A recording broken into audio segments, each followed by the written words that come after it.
Arthur Conan Doyle lost his son in 1918. His brother, two brothers-in-law, two nephews, all from the same war. 2 years later, he looked at a photograph of paper fairies and called it proof of life beyond death. If you watched part 1, you know exactly how the photograph fooled him. The trusted network, the circular validation, the mind that filters evidence. That was the trick. This part is harder, because this part is about what need the trick was meeting. And by the end of this video, you might find yourself unable to mock him at all. That's the goal, not to debunk anyone, to understand them, including possibly ourselves. Hi, I'm Scott Knoll of DreamForge. Let's engage.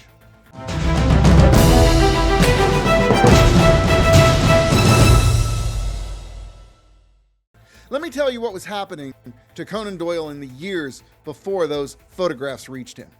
His son, Kingsley, enlisted in 1914, fought at the Somme, was wounded, came home, then died of pneumonia in October 1918. That was 3 weeks before the armistice. He was only 25.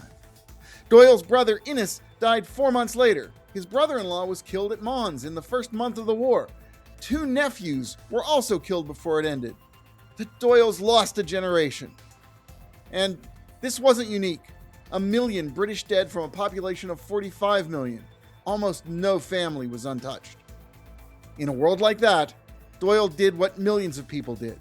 He went looking for proof that death wasn't the end.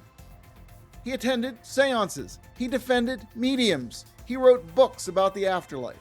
By 1920, he was the most prominent spiritualist in the English-speaking world. Now, hold that picture in your head when you imagine the moment those fairy photographs arrived.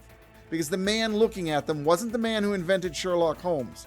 That man was 35 years younger, hadn't lost a son yet, and had never spent a night trying to talk to him through a medium. The man looking at those photographs was a father in mourning, and the photographs offered exactly what he needed for them to offer. Now, meet Frances Griffiths. 9 years old in 1917, born in South Africa. Her father, a soldier, was deployed when the war broke out. Frances and her mother were shipped off to England to live with Frances's aunt and uncle, Polly and Arthur Wright, in Cottingley, Yorkshire. It was a new country, a new family, a new school, and war on every front page. With her father absent, possibly dying, Frances was only 9. Her cousin Elsie was 16, artistic, talented at drawing. The 2 girls spent their summer playing in the woods behind the house by a stream called Cottingley Beck. They'd come home muddy and late, and one day when their mothers asked where they'd been, Frances said, "We only went to see the fairies." It was an excuse. Then it became a story. Elsie traced 4 fairy figures from a popular children's book of the time. She cut them out of cardboard, mounted them on hat pins, and you know the rest. They borrowed Elsie's father's camera and took the photograph to prove a thing they'd already said. That was supposed to be the end of it. Elsie's father suspected it immediately. He confiscated the camera. He filed the photograph away. It would have been forgotten, except Polly Wright, Elsie's mother, was a theosophist, and she showed the photograph at her society meeting. From that moment on, the girls were on a moving train. When Edward Gardner asked them about the photographs, they confirmed them. When Conan Doyle wrote to them, they confirmed them. When the Strand magazine made them famous, they confirmed them. They kept that secret for 66 years. Not because they were brilliant deceivers, they were children. And then they were adults trapped by a story their families, famous men, and magazines had built around them. Telling the truth in 1922 would have humiliated their parents, embarrassed the most famous author in England, and exposed 2 girls to public ridicule for the rest of their lives. They finally confessed in 1983, both of them in their 70s. And here's the part that should soften any judgment you still have left for them. Frances, the youngest, the one whose father was at war, maintained until her death that they had seen something real in those woods. Not the fairies in the photographs, something else, a presence, a reason to keep coming back to the Beck that summer. So that's the human side of the story. 2 children with their reasons, a grieving man with his, and... What is it, Daph? Go ahead. You've spent 2 episodes building a sympathetic frame around belief shaped by need. Doyle needed his son to be alive somewhere. The girls needed an imaginative refuge. Both are moving, and both true. But here is where I challenge you, about your own beliefs. Isn't your faith in human progress doing the same work? Better futures. Hope for humanity. The entire DreamForge editorial mission. You can't prove any of it. You can't run the experiment. You believe in an expansive and wonderful future because you need to. So, in the end, what makes your belief healthier than Conan Doyle's? Here's the most honest answer I have. There's a difference between believing something is true and choosing something as a value. I can't prove humanity will survive and thrive. That's not a fact. It's a commitment, a stance I take because the alternative, assuming we're doomed and acting accordingly, makes the doom all the more likely. I choose to behave and to treat others as if the human adventure is just beginning. And yes, my belief in better futures is shaped by what I need. I need my work to mean something. I need readers to feel the future has them in it. Those are real needs. They shape what I believe. But here's where I think the line sits. A belief is healthy when it holds itself accountable to evidence. A belief becomes captured when it stops being curious and starts being defensive. Doyle, unfortunately, crossed that line. He stopped engaging critics and started dismissing them.